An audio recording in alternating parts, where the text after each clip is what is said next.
All right, so today I have a little treat for you. I did a podcast with this amazing woman. Her name is Gina. I hope I'm saying her last name right, Kunadian. I'm going to put all her info below in the description box. She is an alcohol-free sobriety coach for women, and I just love her vibe. She's just a sweet soul, and I think that there is a lot of women that want to get sober, maybe are newly sober, and she might be a really good support for you to work with as a sobriety coach. So all her info is below, but enjoy the podcast. We talk about leveling up mindset, all the shit that I do on my channel, and have her perspective of it too.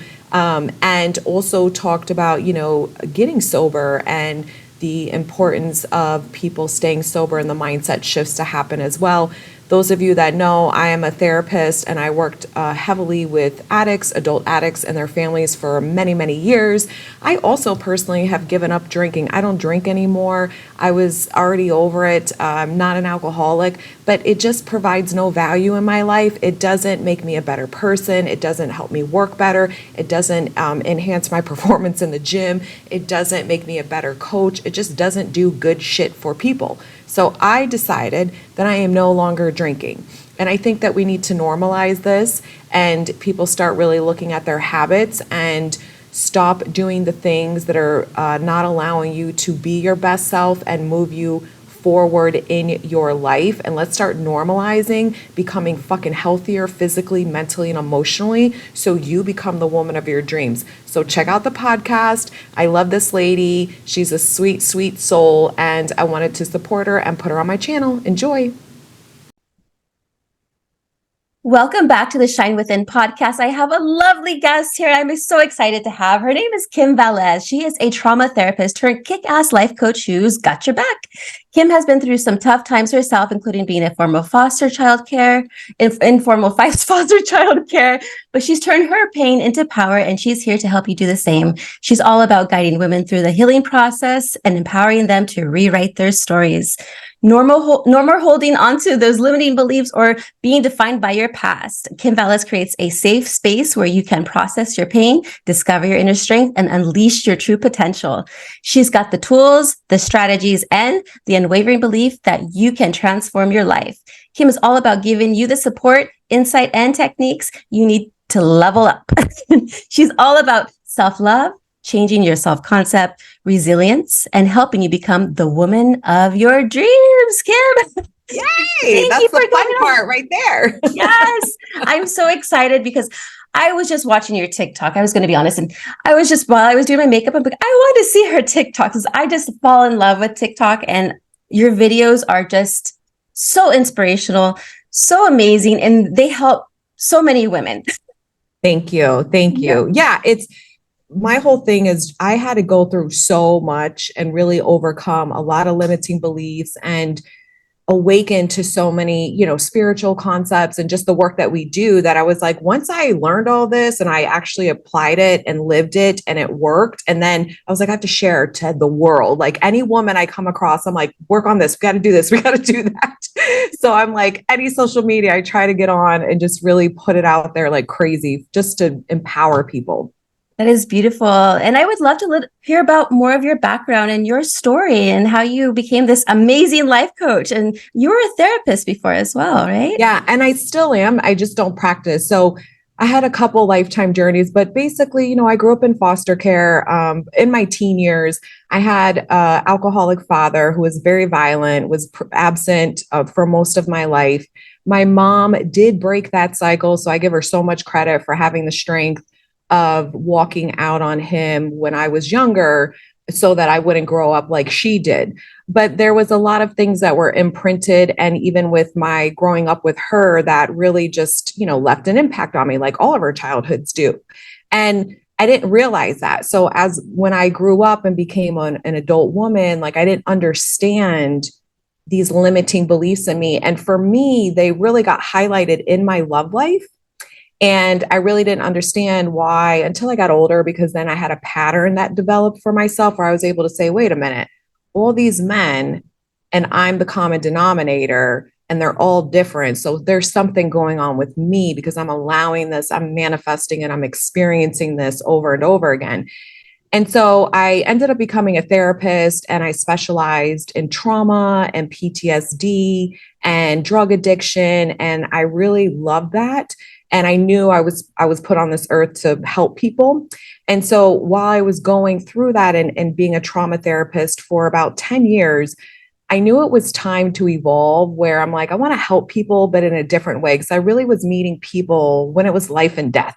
And while I felt very privileged to have these people trust me and walk with them in the side of recovery and just, healing and all that stuff, I was like, I want to do something where I can make YouTube and I can laugh, because I can't laugh when I'm talking about people dying and, just the heavy stuff that we deal with when we're dealing with trauma and death and addiction. And so I moved into becoming a life coach, and then I started transforming. I started really manifesting in learning about these concepts about self-concept, and was like, oh my God, this is it. This is the missing piece. Like, I am triggered in my relationships because they are a mirror to me and my abandonment from childhood. And it's like, I knew that as a therapist, because we all kind of know that stuff, but I didn't understand that it was happening subconsciously and how it was manifesting the same experiences, and that it was rooted in my self-concept. Because what a lot of people don't understand, if you're kick-ass in business and in school and like friends and other areas of your life, but you suck like in love or one other area of your life. Like, a lot of people think because I'm so successful in business that I'm just confident all around. And no, that's not the case. We have self-concept that shifts and change depending on the area of our life. So when I became understanding this, this was about like in 2019, it all clicked for me where I was like, this is the work. I have to reprogram my mindset. I have to become this new version of me and create becoming, my dream self to me, where I was confident, that I didn't settle in love, that when I was triggered, I found different ways to deal with it, and that I didn't want to be the woman anymore. It wasn't about the man, because there's a million of them out there. It was about who I became when I was in a relationship with them, and I didn't like who I was. I was insecure. I felt needy. I was waiting for the shoe to drop. They could be giving me everything and I couldn't accept it. So I knew I had to change, and I was the only one that could heal that version of me and create the version where no matter who she's in or, involved with, I know my worth and value, that I have that rock solid confidence in love, like I do in business, like I do in all the other areas. And I just kept becoming her, and now I am her. So I just kind of stumbled upon it, and it kind of became my niche. And I've helped thousands of women do the same thing and really transform. And for me, I'm like, and I've always felt this, that it's just about more than the love area. That was just the hardest area for me to overcome. But it's really about creating a version of you that you love no matter what, that you are, creating your best life possible, that every day you wake up, you are in pursuit of becoming this new you, because that's exciting. And that is what is fulfilling. And it just is the game changer. It's absolute game changer. That's so beautiful. And thank you so much for sharing that. And you and I share pretty much a similar story there, because here I was getting good grades in high school and everything, but any relationship that I was involved in high school turned into a mess. Like, my first boyfriend, when I was 15, had to file a restraining order on him. He was like physical and manipulative and all these different his character was just bad. And then the next one, he was just like giving me all this stuff. And so I felt like I deserved everything, was not humble. I was very greedy. And that was like my expectation. So of course, then going into college, what happened? Same thing, but I was partying, and I was just treating these guys like whatever. They're going to just treat us girls like something. So I'm just going to treat them back like something, and then I started drinking a lot, and then there was something else going on. And then I got married when I was 25 years old. And then I was physically abusing my husband at the time because I was so angry I don't know what I was angry about at first. It took me a while to figure out, like, why the heck am I so angry? Well, it was because I was sexually abused when I was little, from the ages 6 to 12 years old.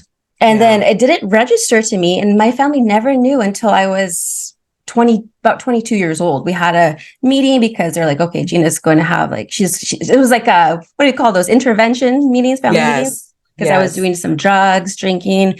And then I said, well, the reason why I'm like this is because I was abused when I was this, and everyone was like, what?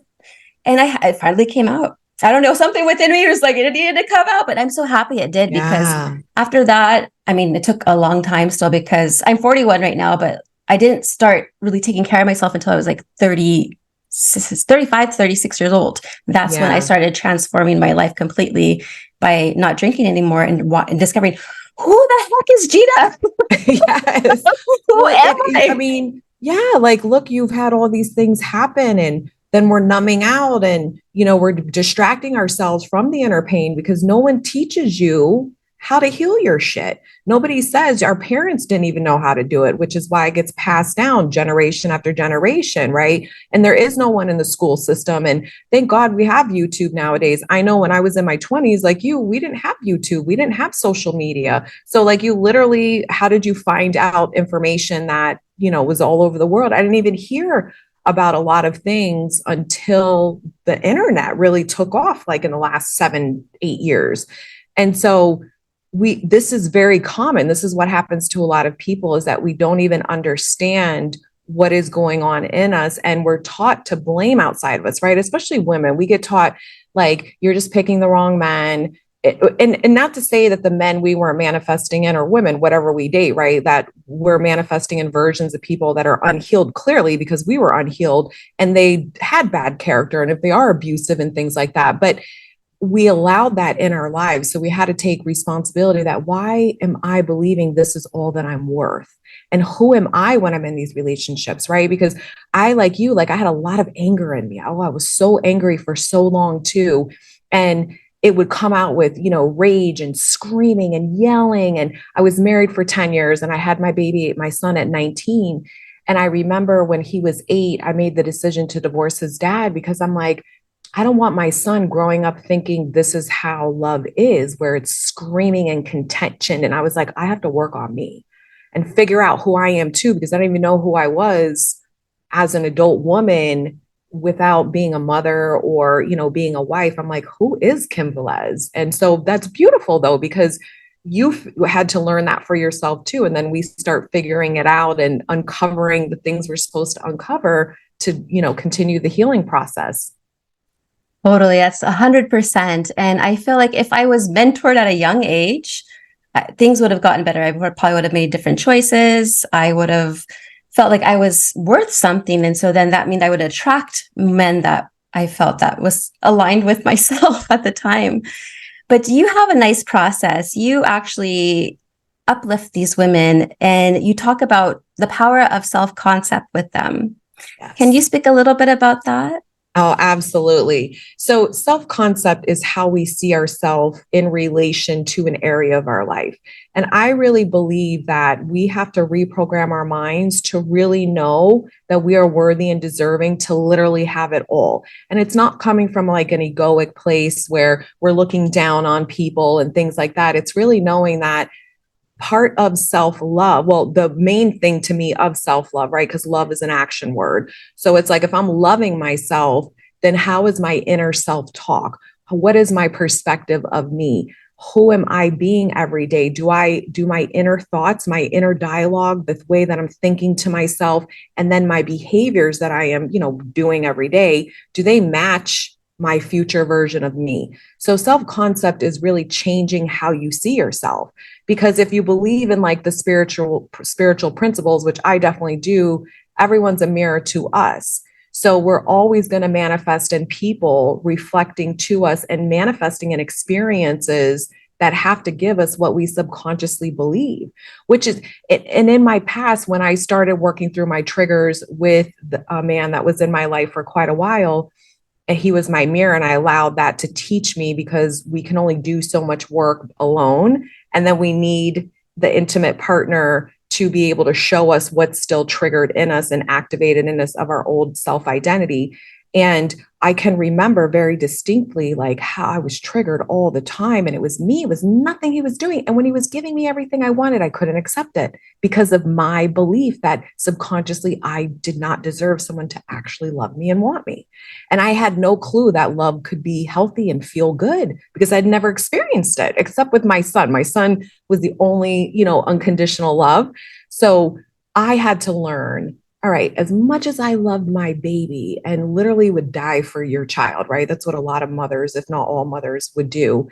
I had to do that for me. And I had to really go within and put me first and my relationship with me. So developing almost like you're picking a character and you're deciding who's this new woman going to be? How does she think? How does she show up? What are her feelings? Like she's different than me now. So, what is different about her? The one that's confident in love, the one that knows her worth and value, the one that doesn't settle, the one that always expects things work out for her, the one that knows, any person she desires, of course, they would want to love her and respect her and value her rather than thinking the opposite, because that's what I would subconsciously do all the time. And then I would manifest it. And I had to practice it. Had to remind myself every day. I had to get in character, like I was rehearsing for a movie almost.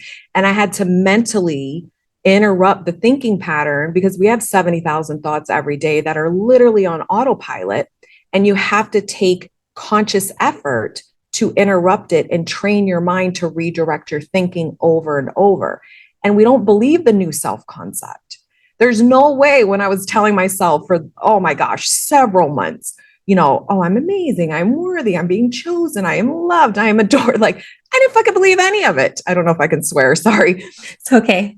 Okay. I didn't believe any of it. And I felt that resistance. And the resistance is literally your old belief system butting heads with the new one because you don't believe the new story yet. But that's okay. You practice over and over mentally and emotionally because your thoughts create your emotions. So the more you replace the thoughts with thoughts that are favorable of you, eventually your feelings will shift. And when the thoughts and feelings start shifting, that's where we move our self-concept. We become this new version of us. And we might even only experience her for a minute. It might be, a couple of hours and we go back. You're going to play tennis. You're going to go back and forth for quite a while, but you have to keep moving yourself into this version internally over and over.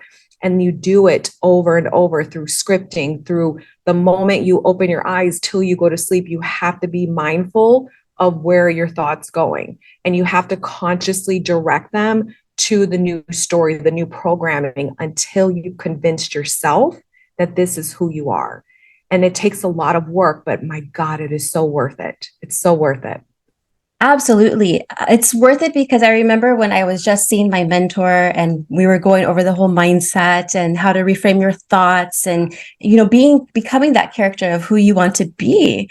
And I remember her talking about confidence and self-confidence. She said, well, how does a confident person stand? How do they look? How do they speak? What do they eat? How do they dress?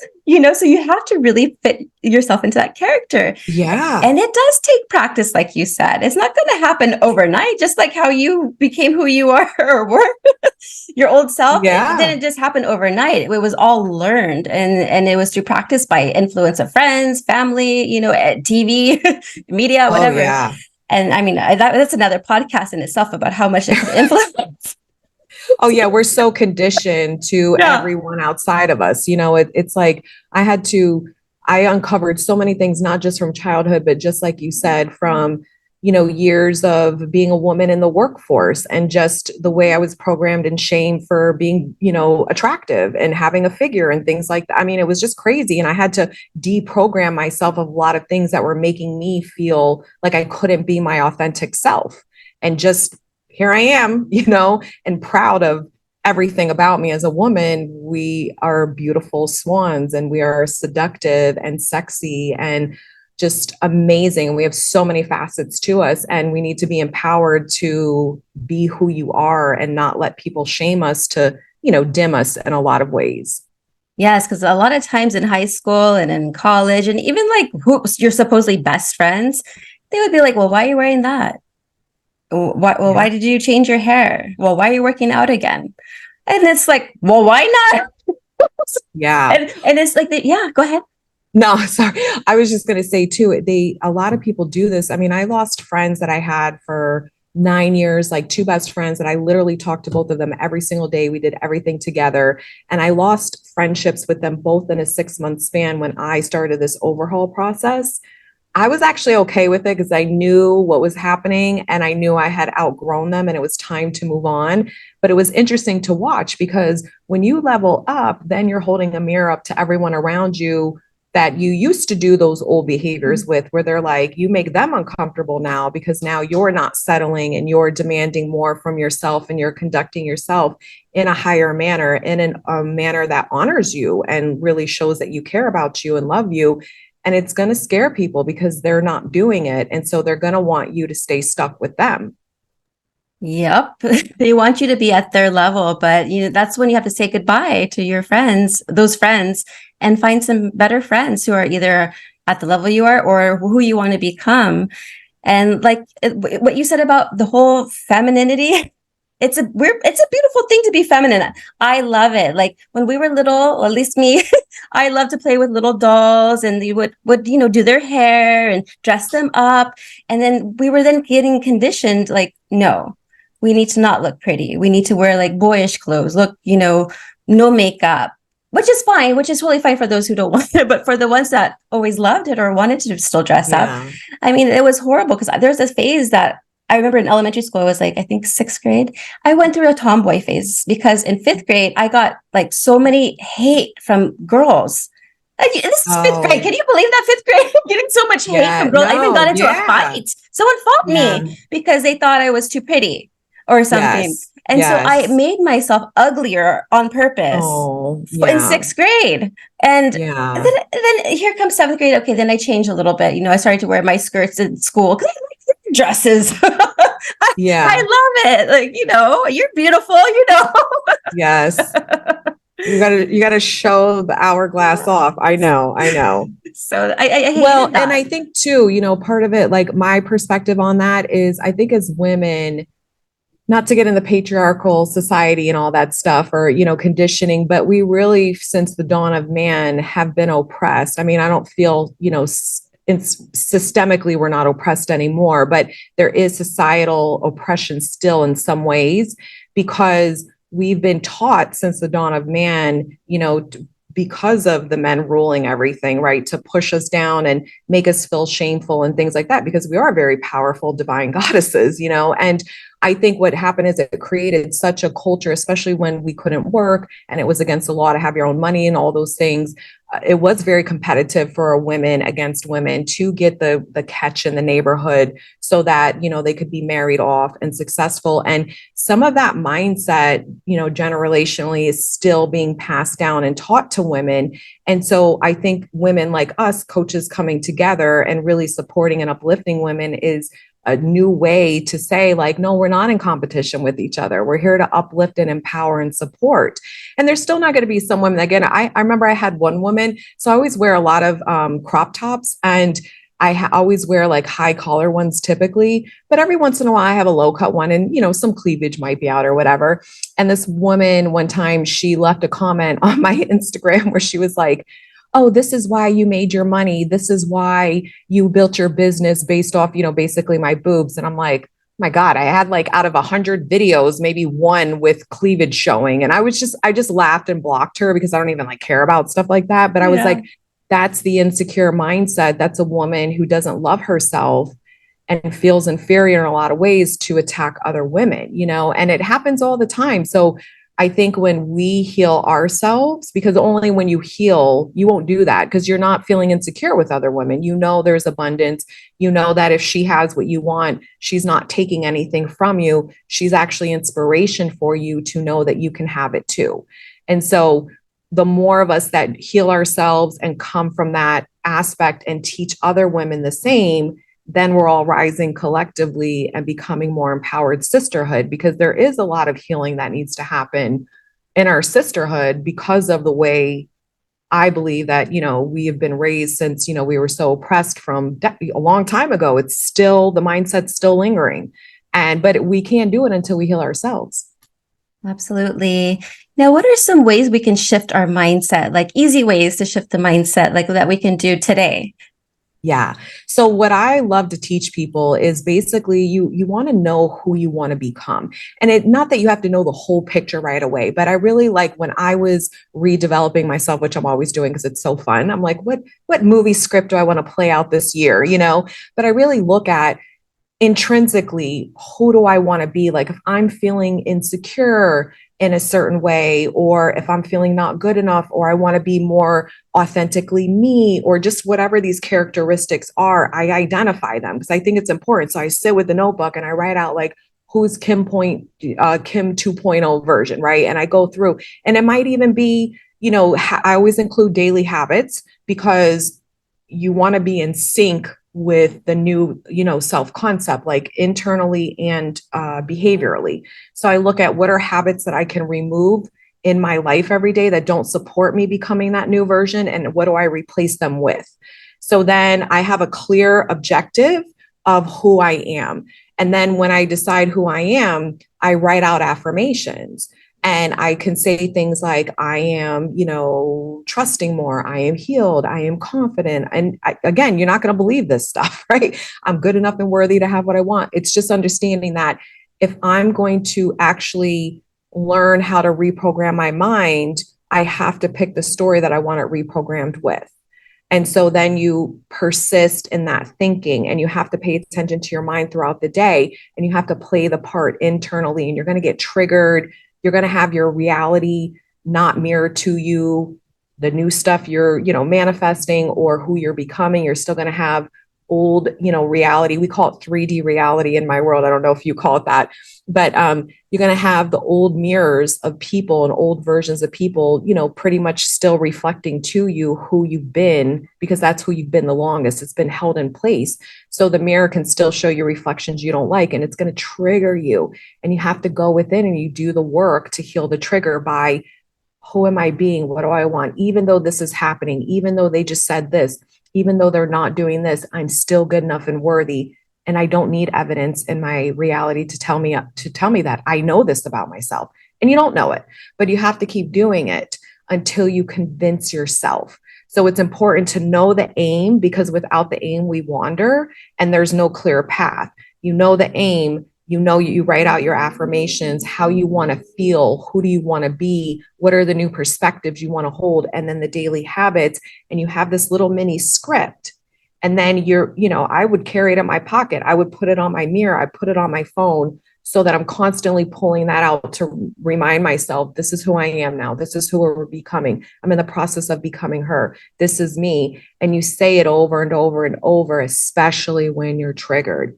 A lot of people, when they get triggered, they are in so much pain that they just, give up all their power and say, oh, because this is happening in my reality means nothing's changing, right? People still don't know that I'm worthy. People still don't know that I'm good enough. But it's like, we're not doing it to get to get other people to validate our worth. We're doing it to validate our own worth, and we're going to keep doing the process until we validate our own worth so much that it's just what we know. You're creating a new fact that you know for yourself.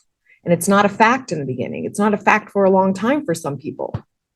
I mean, heck, it took me how many years? 30 something years. Yeah. You Well, know? even when you awaken, it's the first, we got to get rid of the distraction. So if we're drinking too much, like I binge drank in the past and, did lots of things like that, and to just kind of deflect and didn't want to be by myself. We have to stop binge watching Netflix. We have to stop doing a lot of things that are just distracting us from us and what's going on, the pain in here. Start looking at it and understanding it. And then what can I do to start changing it? Because even though I've known this, felt this way, even though I've believed this about myself, even if it's been for 40 years, because I didn't even wake up until I was in my late 30s, even though it's been all this way, doesn't mean it has to keep being this way. I just have to decide I'm going to stick this out for me, because my mindset was the long game. Because I'm like, all right, I teach a lot of manifesting and things like that, because you do manifest what you are, in my opinion. And a lot of it is we can manifest things in like money and relationships, but can you keep them? Are they healthy? Are they good? Does it keep, growing and becoming better and better? And usually it doesn't for people, because there's still the same story of them. And if they haven't changed the story of them, then they're going to keep manifesting. And even if it's something they want, it will go to shit, and it will go to shit all the time. That's why the lottery winners lose the money, because they didn't believe their worth and value. So you manifest what you want in, but it doesn't mean you're going to keep it. People will get successful in business and then lose all the money. They'll start a business, but they won't stick it out because there's, the doubt and the fear within them. And so they never get past the goalposts, and they never keep persisting in, maintaining and going through those hurdles and overcoming their own limiting beliefs. So they get on the other side of it. So we have to do this constantly, and we have to be willing to look at the long game. Like, my mental thought process was always that I'm doing this for me. It's not to get the thing. I mean, we all want the things, but it's not to get the things. It's to become the version of me that knows that it's inevitable that I get these things, because she's a whole different person. She walks different. She knows different. Like, she's not worried about 3D. She hardly gets triggered because she knows who she is. So it's inevitable for her to receive what it is she desires. And that's the work. The work is, I'm doing this to become a version of me that is so confident in who she is that nothing can sway me from that. Yes. And to go back and talk about the manifestation, when during the time that I was heavily in my drinking, I think it was like 2013 or 2012.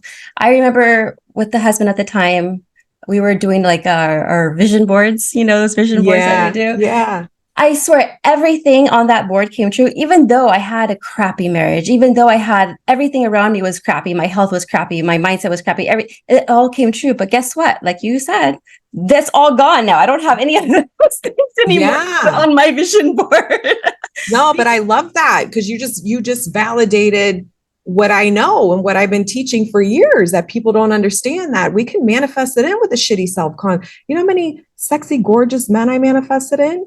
Multiple times, but I was so depleted within me that it would always go to shit. Like, you can manifest money in and lose it, like a house. I mean, people do it all the time.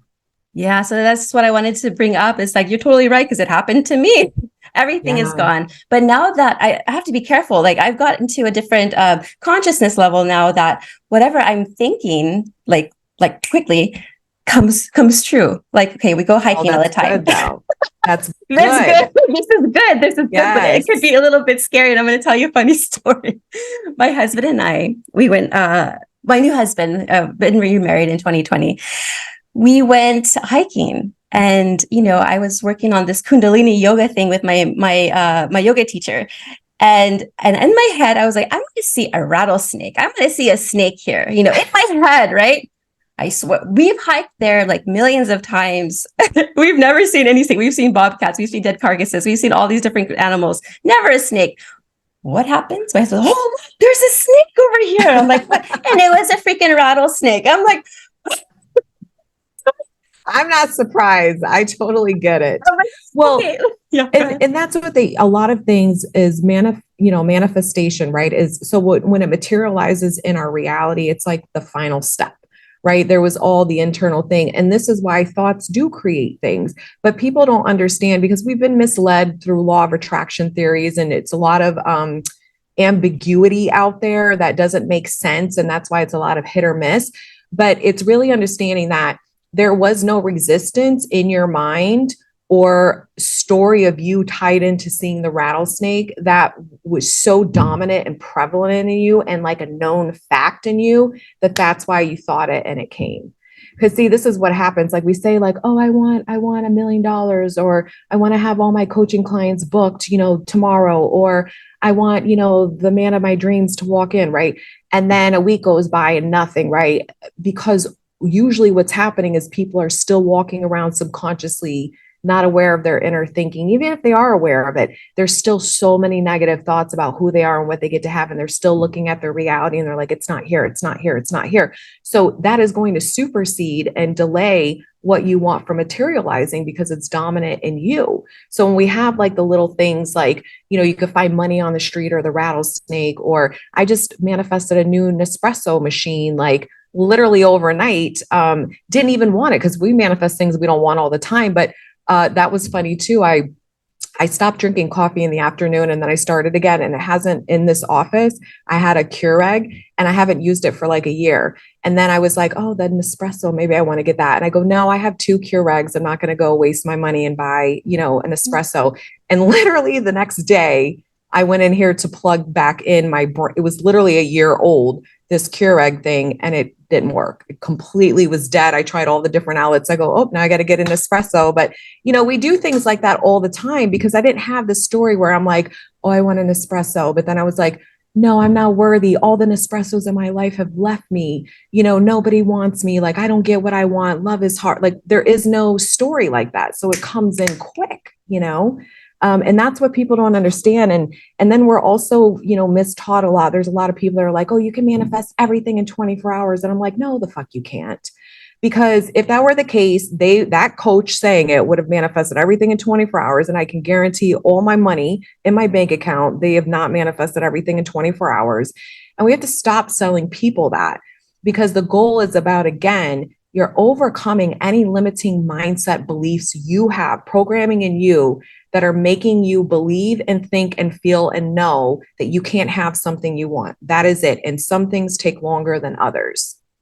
Yes. And manifestation is a lot of patience too. There's a lot of patience involved. It's not going to come right away. It's when the conditions are in your favor. Yeah. And you're creating the conditions to be in your favor by going within and reprogramming the mindset. I mean, the big teacher for me was Neville Goddard. I don't know if you've ever heard of him. I don't think I've heard Definitely of him before. Google him, check him out, girl. He's life-changing. And what he really teaches is the power of persistence. And it really correlates with trusting the unseen and walking in faith. It's you just keep persisting in a story of you and your reality that you desire, no matter what's happening out here. And you're persisting in it until you've convinced yourself that you can have this. And again, I always bring it back to you're literally becoming the woman of your dreams, because when we're creating a life and a version of ourselves that we love all of it, that we're excited about what we're manifesting, who we're becoming, when you're attached to that future self, that future reality, you feel good because you're thinking, you're acting, you're being, you have the habits, and you know what you're in the process of turning into. So you're not disconnected, because nothing is separate from us. It feels separate because we have a belief system that makes us believe we can't have something we want. So then we feel the lack of it because the mindset is saying, I'm unloved. I'm not good enough. My person left me 2 weeks ago. I used to have stories when I can remember like 15 years ago, I hated being home alone. And this is when I would drink more and I would go out just to like distract myself, because I hated when I got home and I had to sit with me. And I was like, because my son was like, grown and out of the house by then. And I'm like, oh my God, I have all this pain in me.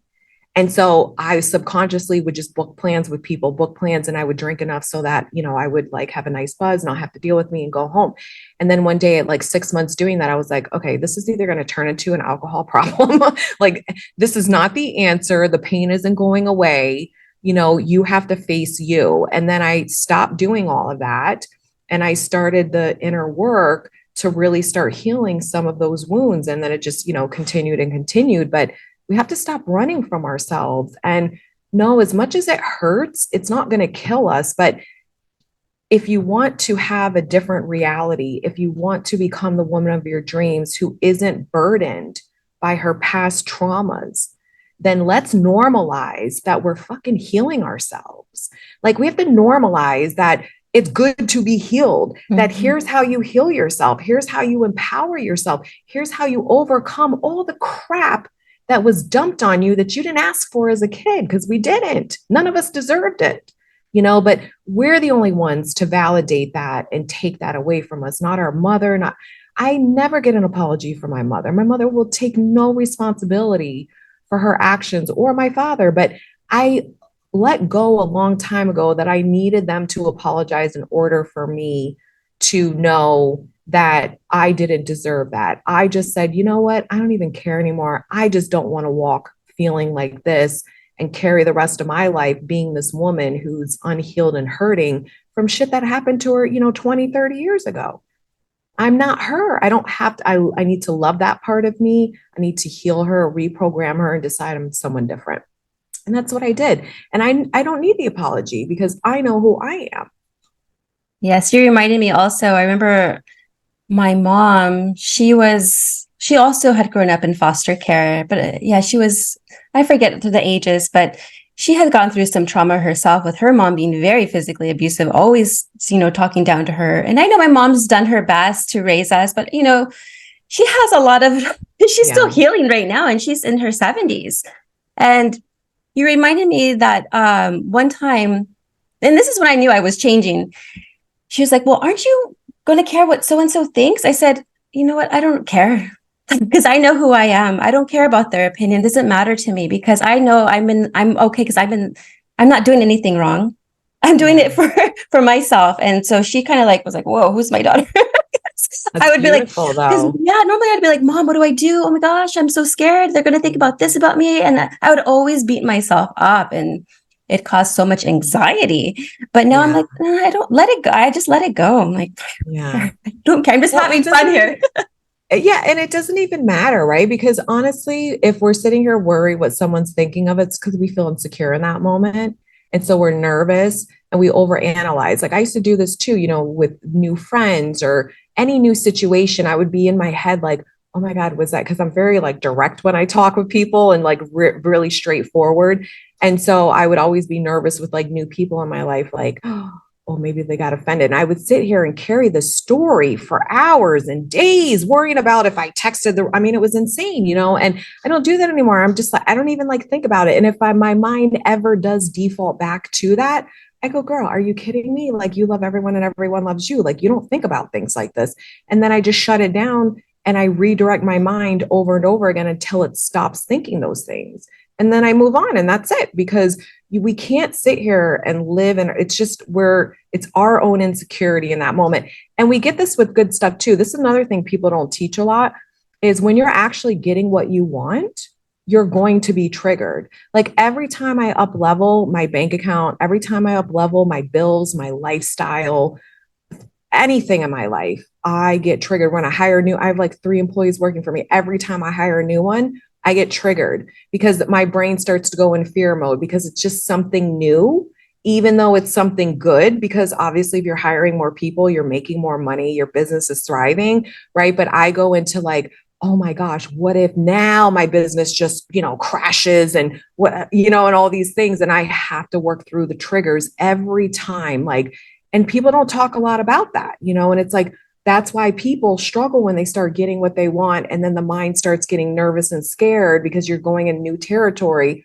And then if they don't nip it in the bud, they will end up manifesting a really unfavorable outcome. So we really have to teach them too, like, this is normal. Everybody goes through this. You get nervous, you get scared, but here's what you do to reprogram the mind so that you work through it. And eventually that fear dies down and you don't even worry about it anymore. It becomes your new normal.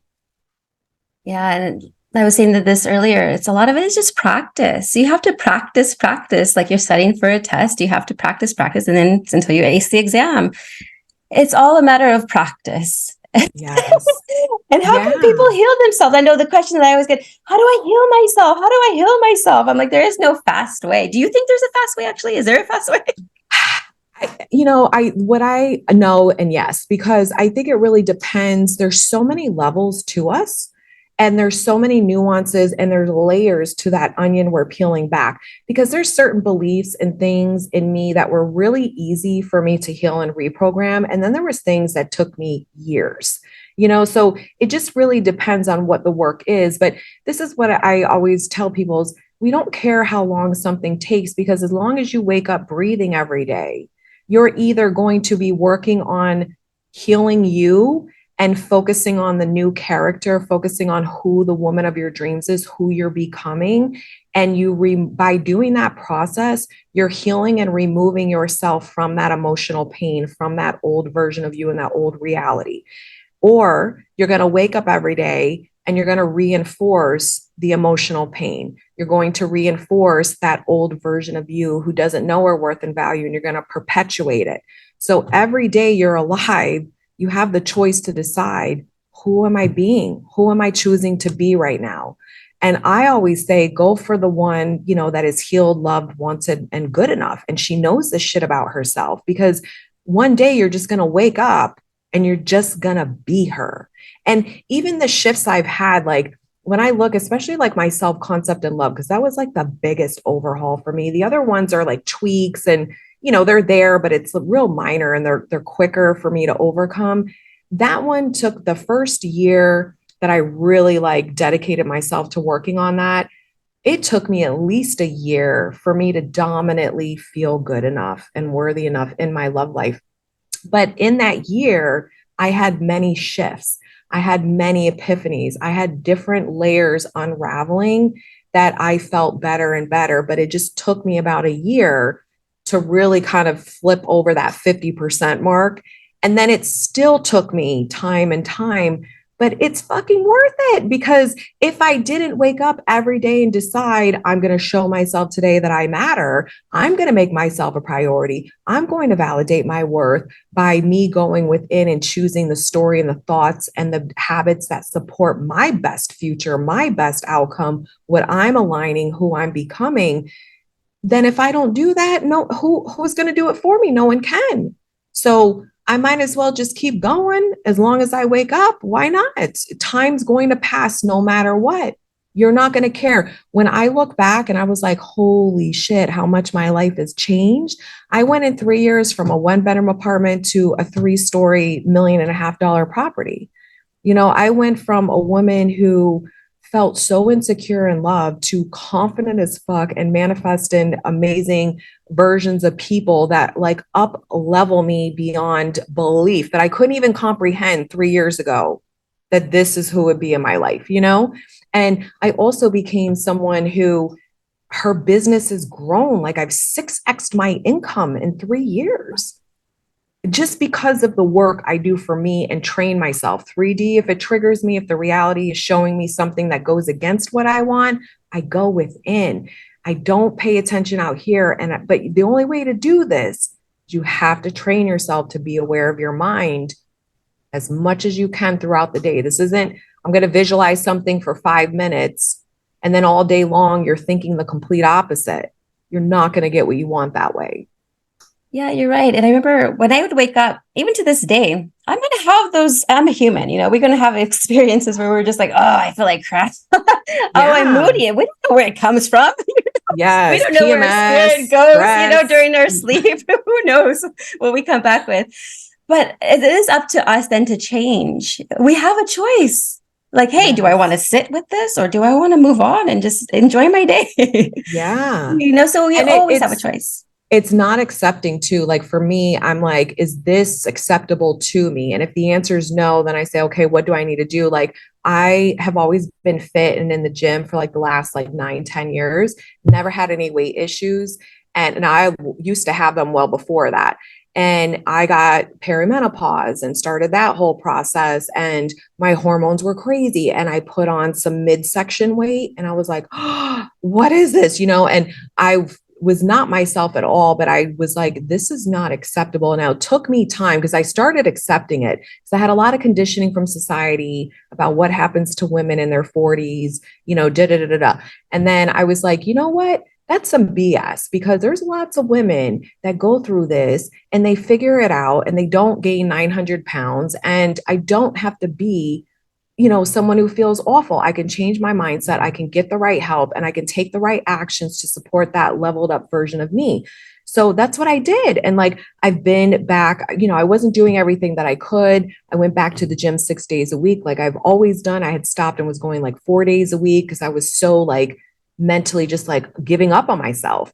And I was like, I don't accept this. And so I changed my thoughts. I got help with hormone replacement therapy, which was huge, but it still took my mindset the most and changing my daily habits and making the commitment to me. Do I want to keep gaining 10 pounds a year? Or do I want to do everything that I can mentally and physically to just know I am doing the best that I can and being honest about that? Because I was trying to tell myself before that I was doing the best that I could, but I wasn't. I wasn't counting macros again because I hadn't had to count macros for 9 years, but I'm like, I know what to do. So I went and I hired a coach that I had to send bikini pictures to because I'm like, that's embarrassing. And that'll really motivate me. And he's a very good looking man. So I was like, let me send them to him because that will wake me up. And I knew he was very direct like me. So I'm like, I'll hear wrath if I don't follow through. And I needed that extra push. So I invested in me. I took my money and I paid because if I pay for something, I'm definitely showing up. And then I did the work and it's who I am. And I'm back in track. And in less than like a month, I think it's 5 weeks now, I'm already down pounds. I'm already losing inches. I feel so amazing. And I'm not at my end result, but why I feel amazing? Because I'm becoming her. I'm connected to the mental story and the daily habits that are connecting me to my future self that is desirable for me. I didn't give up on me anymore. And we're going to go through phases because like you said, things are going to happen and we do have hormonal changes and, women that have babies and stress and all kinds of things that we go through. But again, when you regroup, when you decide enough is enough, you really have to be honest with yourself. Am I doing everything that I can? Because most of the time it's not. We're not doing everything we can. Yes. Like me, sugar. I have an issue with sugar. Since I stopped drinking, I love sugar. Oh yeah, that's common. So it's like, and I'm just like, okay, what can I do to not have sugar? Well, let's get rid of all the sugary crap in your kitchen and just don't buy it anymore. That's just one easy way. And then we hardly go out to eat anyway. And I just been into cooking all these healthy recipes and keeping myself, distracted. Even like good, healthy, sweet recipes. There's some good, you can find them on the internet. Yes. There's options out there. It's just a matter of just taking those steps and becoming a healthier version and happier version of yourself. Yeah. And changing that mental story, we don't have to have the self-identity that, because I feel like if we say certain things, then we are still negotiating, right? Because if we look at people who are like for me, like, I just don't drink. You know what I mean? That's it. Like, there isn't an excuse behind it. It's who I am. I just don't drink. So for me, it's not a thing in my mind where I go out with friends where it's like, oh, should I have one? Should I not have one? I don't have any negotiation in my head because my self-identity is I don't drink. It don't make me money. It doesn't benefit my life in any way possible. So I don't drink, and it's really understanding that, when we have the self-identity of that, I eat healthy. I nourish my body. When you actually become that version of you, then you don't negotiate when we're looking at, cake or whatever. Cause I'm a cake girl too. I can't have any of that stuff in my house either, and nip it all out. Just fruit, girl. Just get your sweet tooth fixed with fruit. Yeah, I can seriously down anything sweet would be gone in the next day.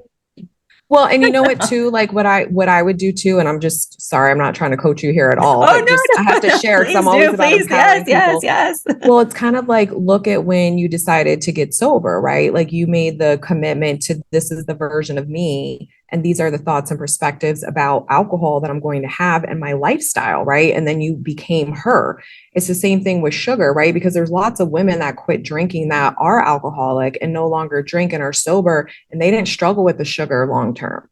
So we don't have to be that one because they're out there, but you don't have to be that person that got sober and now sugar is an issue for her. Like, you know what I mean? You can say, I'm going to identify with the ones that wasn't an issue for them either. And they nipped it in the bud with everything, Absolutely. And that's what we have to think about. It's like, hey, if she can do it, I can do it too. They don't have an extra arm, an extra leg or anything. Yeah. We're all just human. Yeah. And with our self-concept, it's our belief system of who we are, right? So then we seek the evidence in our reality to support the story that we believe we are. So a lot of people do this, like when they find they'll go look or find the evidence, outside of them that supports their belief that all the other, people that stopped drinking, look, they all, gained 50 pounds and eat tons of sugar, right? They're out there, but how many are sober and not living that way? You know what I mean? So it's like really saying, no, I don't want to accept that. I want to find evidence that supports the new self-concept. Like I had to do this in love because I also had conditioning that men don't like successful women and did it, all that nonsense story, right? Mm-hmm. So then I started my brain. I knew when I was reprogramming this because now my brain was seeking the people like I already knew celebrity wise that the women were successful, obviously, and then so were their husbands. So I was like, my brain was already pulling the information up for me to prove my new belief system. So I was like, yes, I'm getting it. I got this. Rather than looking for the shit on TikTok and all the other places where they're telling us like nobody wants their woman to work. I mean, it's so dumb, but you know what I'm saying? It's just looking in the 3D reality to support you. I always say, like, is it an absolute truth for everyone? No. So does it have to be that way for me? It doesn't have to. It's what you decide for you. That's right. Which goes into what I was going to ask you next. How did you not break the character of your future self? Because for me, like, I'm okay. I see myself growing every day. There's always something I'm learning that's new. There's always something that I'm inspired by that I want to try. And how do I keep the momentum going? You just make the commitment. Like, so remember, it's never about perfection. It's always about progress. And there gets to be a point in the beginning when we're becoming her, when we're moving into that dream version of ourselves, we're going to break character, like probably every 5 minutes. You know what I mean? It's just part of the process. But when you're doing it, you recognize it immediately, you stop and you decide better literally the next moment and you go right back into character and you keep doing that until the bouts or the length of time that you're actually in character gets longer and longer and longer. Because think of like people like that are confident, that really, like, wow, they're so confident. They're not confident 100% of the time. It's when they break their own character and they feel insecure in that moment, they don't allow themselves to stay there. It doesn't become like this personality of themselves. It's not days and days and days. It might be a minute, a couple minutes, maybe an hour or so, but they do the inner self-talk and they pull themselves out of it and they go back to what is normal for them, which is confident. So we're going to break character sometimes, and that's okay because it's not about shaming ourselves. It's about, all right, what was I doing that allowed me to break character? And then we remove that shit. Oh, I see, I was negotiating. Oh, I see, I went to the store and I bought the cake in the house, or I was driving by the bar 900 times. And instead of intervening and getting help and reaching out for the resources that I know, or doing the habits that support me, go listening to guided meditations, journaling and scripting my new self-identity, working through my trigger, I just did what I've always done. So I didn't help myself as best as I could. And then you write the plan. A lot of people don't write plans. When I'm teaching people who've never really done this, I'm like, write the plan. If you got to jump on the floor and do 20 push-ups, you jump on the floor and do 20 push-ups or 20 jumping jacks to snap you out of whatever's going on in you, that rumination that happens of feeling not good enough or whatever we're struggling with. You do what you need to do to get out of that hump. And you have to try a bunch of different things that are healthy, right? That all the habit wise that support the new you until you get out of that hump. I can remember I used to listen, like when I felt insecure and not good enough, and I had my 3D reflecting all of that to me in my love life, I would feel so bad. And my urgent impulse, because I created a coping mechanism where when I felt insecure, I would reach out and lash out or send the 20 paragraph text to get a response, to get my dopamine hit, to know, oh, they're still there. They still care about me, right? So I would feel better. Well, that action did not support a woman with a high self-concept and love, who loved herself and respected herself. So I was not going to do that action anymore, but that urge was still there. It didn't go away when I felt insecure. So I had to find different things to do. And a lot of them, I would sit in my bed and cry and listen to guided meditations of, I love you on YouTube. You're amazing. I have some really good ones on YouTube. There's so many amazing ones on YouTube. And I would just listen to them over and over and over and over. I would get on the floor. I would do the push-ups. I would do whatever. I would journal. I would write on my notebook for an hour if I needed to, not bad stuff about myself, that I am worthy. It's okay that I feel sad right now. I'm working through it. This is good for me. In my future, this is who I'm becoming. This is what I'm going to experience. And I would just do whatever I needed to do until I soothed myself in a way that was me empowering myself and not relying on anyone or anything outside of me to make it feel better. It was me. I just made myself feel better. And the more I did that, the less I suffered and the less I broke character. But you're going to break character a lot in the beginning. Oh, yes. And my husband and I, whenever we would have little tiffs, they happen. We have a very loving relationship, but we have fights sometimes. Of course. It'd be weird if you didn't. Yeah. So what I used to do before in my past relationships, I would be physical. I would yell, I would scream, I would throw things. I was just chaos. I still have chaos. Okay, don't get me wrong, but in a better way. Let's just say that. Yeah. But what I would do now is I would just go drive myself, go in nature and take a journal and start writing out like what my goals are, what do I want to do next in my business? What do I want to do? Anything that inspires me to become the next version of myself. And it empowered me and it made me feel good. And I got a moment to take a time out too, instead of getting into a fight. I took it that I needed to step out because I know myself sometimes, and I'm still learning every day. But I think that once we are very comfortable with ourselves, and then that we really like go in within ourselves and learn who we are, we don't care about the BS that happens. We just say, okay, it's going to pass. It's fine, and we just make it a better experience next time. Oh yeah. Well, and I mean, listen, when we're dealing with people. And there's going to be times where we manifest in, a moment where it's not great and we react in a way that isn't the best. But I think it's like you said, you keep going within, you do the inner work. It's really making a choice too. Like I had to really work on, I didn't want to be angry anymore because I was her for so long. And I really was like, I just want that inner peace that even no matter what's happening around me, I never get to that level because I used to be able, like you, to get to and I didn't like how it made me feel internally. And so I just did the same thing I've been saying this whole podcast over and over again. Like I picked my new self-concept. Like I would ask myself, who would I be if I wasn't angry? What does that feel like? What would I do in these situations? Like the ones that trigger us. Like there was a time where it would be in my car. Like I'm not like severe road rage, but like I would get so mad at someone. I'd flip them off, cuss them out. I'd make sure they knew I was mad. And I manifest in a lot of experiences where people were getting aggressive back to me. And so I was like, all right, is this really the reality I want? But I've done it for so long, for so many years. It was like so unconscious. And as I was going through this process, I was like, oh, I started noticing it was always happening around the time of the month, like clockwork. Like I had no issues except those couple of days before. But I was like, I have to work through it, even though it's hormonal shifts. Like I still need to pay attention to what's going on with me when I'm feeling myself get agitated, when it's starting to build up. What can I do instead? And I had to really work through that. And I broke character a lot, when I first was doing it. I mean, a lot, probably every day, at least like once a day. And then it started slowing down because I was so aware of it. And I would prepare myself before I got in the car.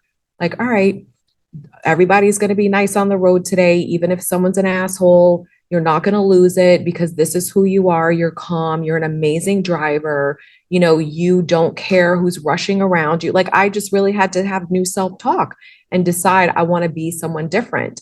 And so I just kept being her and I would break character and it got less and less and less to now it's maybe once a year I can feel the irritability come up, and I'm so sensitive to it now because it's not who I am, that when I move back in that old version of me, I'm so hypersensitive and I don't like it.